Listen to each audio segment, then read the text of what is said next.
welcome to Summer in the Psalms. Hope you're having a great summer. I want to give you a few words of encouragement today. Have you ever been discouraged by people who are fools in your life? Most of us have at some time. And today we're going to talk about a particular fool. That would be the fool who does not believe that there is a God, does not worship God, does not serve God. So we're going to take a look at Psalm 14, which is David is writing, and he talks about fallen humanity and then ends with talking about a faithful divinity, that God is faithful even when other people are not. So let's take a deep dive into this real quick and see if we can be encouraged today. And so David says, as it's clearly written by David, says, the fool says, said in his heart, there is no God.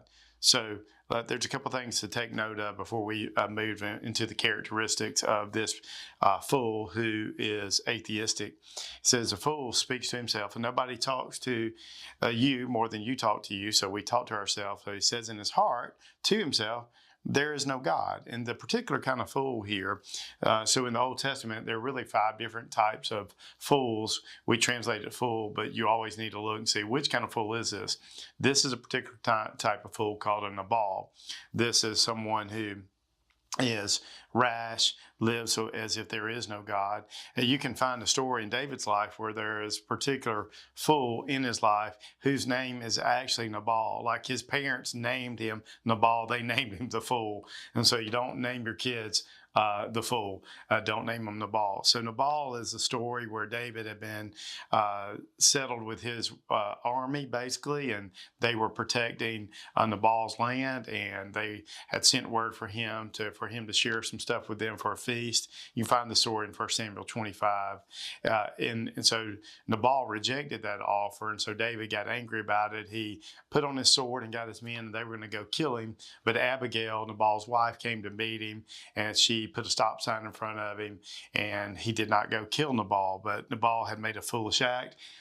He was not very thankful for what David and his men had done for him. And so this is the particular type of fool that is referred to here, which would be how David is referring to someone who is atheistic.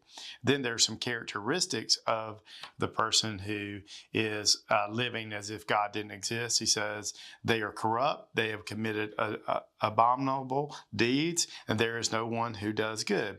And so, in other words, what basically David is saying is, if someone has no God, ultimately they have no restraint. You have to have a God and a standard to help restrain you. And so this person who has no concept of God or believes that God doesn't exist, it's one who would be corrupt in the way they do things, just in their character. Also, they just simply don't do good. If you know the scripture well, you know that Paul repeats this, there is no one who does good. We know when Jesus was, the rich young ruler came to him and said, good teacher, he says, there's no one good but God. This is a reference to this passage. And so when we read it, we see that the person has these kind of characteristics. So it's important for us to take note of that. Then he gives us a view of what we would call depravity. He says, the Lord has looked down from heaven upon the sons of men. So he looks down and he sees us to see if there are any who understand, any who seek after God. They have all turned aside and together have become corrupt. And there is no one who does good, not even one. And so what we see when it comes to the person who lives as if God doesn't exist, we see that they don't have understanding. So the mental result of a person who has fallen is their rationale is compromised, and so they don't think clearly about who God is. They also are emotionally off track because they don't seek after God, they don't desire Him, and then also they've turned aside, meaning their will, their volitional response to God is they seek to do their own will, not the will of God. And so then he says, there's no one good, not even one. So in other words, you and I, maybe as believers in God, followers of Christ, may look at someone who is atheistic or someone who is an unbeliever, and we may say to ourselves, look at them and how guilty they are and how condemned they are before God. We too were once in that spot. And so we have no room for pride because, as it says, all men are judged as guilty. The only difference between another person who is an unbeliever and a believer is one has been admitted their guilt and sought through forgiveness through Jesus Christ to be right with God. And so that just tells us we're all in the same place. So there's no reason for you and I to condemn anyone, but that's a reason for us to share the gospel with other people so that they can hear the gospel, even though they may not be looking for God. They may not even want to follow God. It is through hearing the gospel that one comes to faith. So it's your responsibility, it's my responsibility as believers, as followers of Christ, to share the good news with people.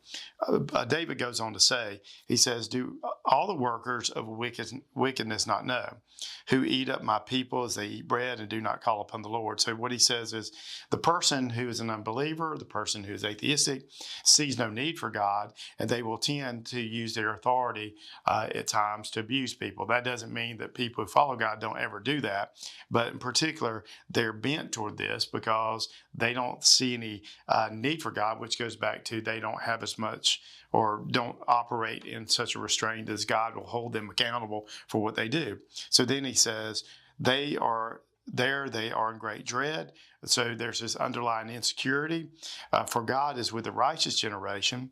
You would put to shame the counsel of the afflicted, but the Lord is his refuge. So you see in the midst of this passage that David said there are people who are righteous, and righteousness is always those who live by faith in God, meaning they're believers. They believe that God exists and they trust him for their salvation. And so the person who is unrighteous, they don't believe, they don't have a concept of God, so they think that their will overrule, so they think they basically are God unto themselves, so therefore they don't seek God. But those who are righteous, what they do is they seek God's refuge. So where does your security come from? My security comes from seeking God as my refuge. I go to him in the time that I need help. And then he ends it with this. He says, oh, that the salvation of Israel would come out of Zion, so it will come from heaven. When the Lord restores his captive people, Jacob will rejoice and Israel will be glad. And so what we find is, as we read this, is that God is safety for his people. And so fallen humanity cannot depend on himself for help. He needs to depend on God. That's very hard to do if you believe that God doesn't exist. So when we come to this, we see this need for man to have salvation, and that God is working throughout our lives to bring us to a place where we see that need for salvation. We cry out for help. That's why Romans 10, 8, and 9, Paul says that if we would confess with our mouth and believe in our heart that God raised Jesus from the dead, we'll be saved. You have to get the bad news before you get the good news. So our job as followers of God is to share the bad news with people so that they see the need for the good news. If you never get the idea that, hey, there's some really bad news, that I'm going to be held accountable to God for the things I've done, the way that I've lived my life, and so therefore I'm going to be under the wrath of God, then you'll never get to the place where you have a need for salvation. So part of your job and part of my job is to share the good news and the bad news with people. And so I want to encourage you as a believer to be willing to share with people that they are in need of salvation, because often they don't recognize it. You have to come to the place where you admit that you're a sinner before you ever seek salvation. And so we see this in Psalm 14. We see that we are fallen humanity, but God is faithful as divinity, and we can turn to him and he can be a refuge for us so that we can find security. I pray that you'll be encouraged today. Don't be discouraged by people who believe that God doesn't exist, or that they don't believe in God, or they maybe even are agnostic and they think that there is a God, but you can't really know him. Don't let that be a discouragement for you, but let that be an opportunity for you to share the gospel with them, also to find hope in the salvation that you express and profess before God. Look, when Jesus was on earth, many of the people around him thought he was a fool, but yet we know that he was wise among all people, and he was perfect among all people. So if Jesus was criticized and he was perfect and all wise, what would you and I expect to happen? So don't be discouraged because somebody doesn't believe, but be hopeful that you can share the gospel with them and encourage them to come to know Christ, to seek God, and in seeking The hope is that God will, by His Holy Spirit, move in their life so that they can come to faith and they can move like you and I have, from being unbelieving to believing, from insecure to secure.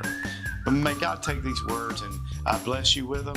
May He motivate you with them. May you be encouraged with them because the gospel is our source for hope. It is also the hope for the world. May God bless you, and we look forward to seeing you the next time we meet for Summer in the Psalms.